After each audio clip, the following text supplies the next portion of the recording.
প্রতি বছরের ন্যায় এবছরও সোনামুড়া মহকুমার অন্তর্গত বটতলীতে পৌষ সংক্রান্তিকে কেন্দ্র করে অনুষ্ঠিত হবে পৌষ সংক্রান্তি মেলা 2025। ত্রিপুরা সরকারের তথ্য সংস্কৃতি দপ্তর এবং নলছর পঞ্চায়েত সমিতি যৌথ উদ্যোগে অনুষ্ঠিত হবে দুদিনব্যাপী মেলা। রাজন্য আমল থেকে চলে আসা এই সংক্রান্তি মেলাকে কেন্দ্র করে জাতি উপজাতি হাজার হাজার লোক সমাগম ঘটে এই মেলায়। 13 জানুয়ারি মন্ত্রী প্রণজিৎ সিংহ রায়ের হাত ধরে এই মেলার শুভ সূচনা হবে। দুদিনব্যাপী মেলায় প্রথম দিনে জনজাতি অংশের লোকেরা ভিড় জমান বটতলীস্থিত গোমতীর চরের গয়াঘাটে। ত্রিবেণী সঙ্গমে পুণ্য স্নান সেরে পিতৃপুরুষের উদ্দেশ্যে তর্পণ করেন। যদিও বর্তমানে জাতি জনজাতি উভয় অংশের লোকেরাই মেলার প্রথম দিনে গোমতীর গয়াঘাটে ভিড় জমান। দুদিনব্যাপী এই মেলাকে কেন্দ্র করে প্রশাসনিক বিভিন্ন প্রস্তুতি খতিয়ে দেখতে মেলা প্রাঙ্গণে আসেন নলছর ব্লক পঞ্চায়েত সমিতির চেয়ারম্যান স্বপন কুমার দাস, ব্লক আধিকারিক সুরঞ্জিত সরকার, চন্দনমোড়া গ্রাম পঞ্চায়েত প্রধান সুনীল চন্দ্র দাস সহ মেলা কমিটির অন্যান্য সদস্যরা। মকর সংক্রান্তিকে কেন্দ্র করে বটতলীস্থিত এই মেলা রাজ্যের অন্যতম মেলাগুলির মধ্যে একটি।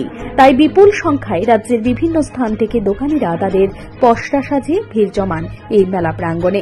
বিক্রিও চলে বেশ, এমনটাই জানান বিক্রেতারা। তবে দুদিনব্যাপী মেলাকে কেন্দ্র করে যেন কোনো প্রকার খামতি না থাকে সেই বিষয়গুলি পুঙ্খানুপুঙ্খ খতিয়ে দেখছেন বিভিন্ন দপ্তরের আধিকারিকদের পাশাপাশি নলছর ব্লক পঞ্চায়েত সমিতি চেয়ারপারসন স্বপন কুমার দাস সহ সংশ্লিষ্টরা, এমনটাই জানান তিনি। এটা তো রাজন্য আমল থেকে শুরু হয়েছে।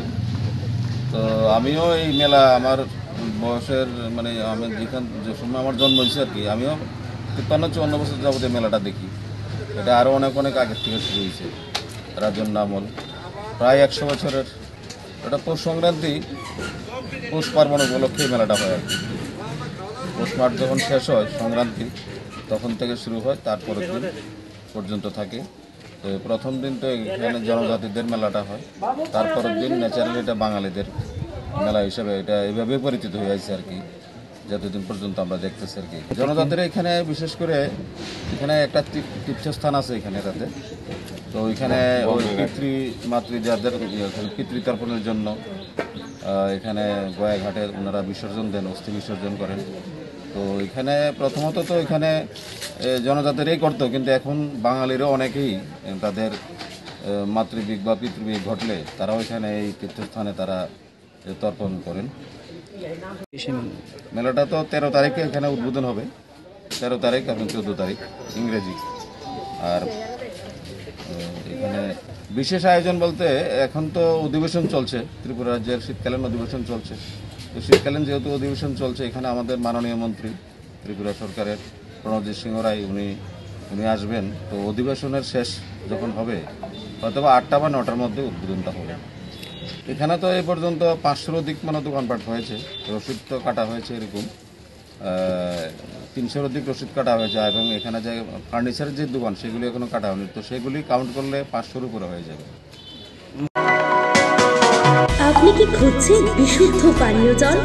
তাহলে আজই বেছে নিতে হবে অত্যাধুনিক প্রযুক্তি ও পরীক্ষা নিরীক্ষার মাধ্যমে প্রস্তুতকারী পানীয় জল একমি।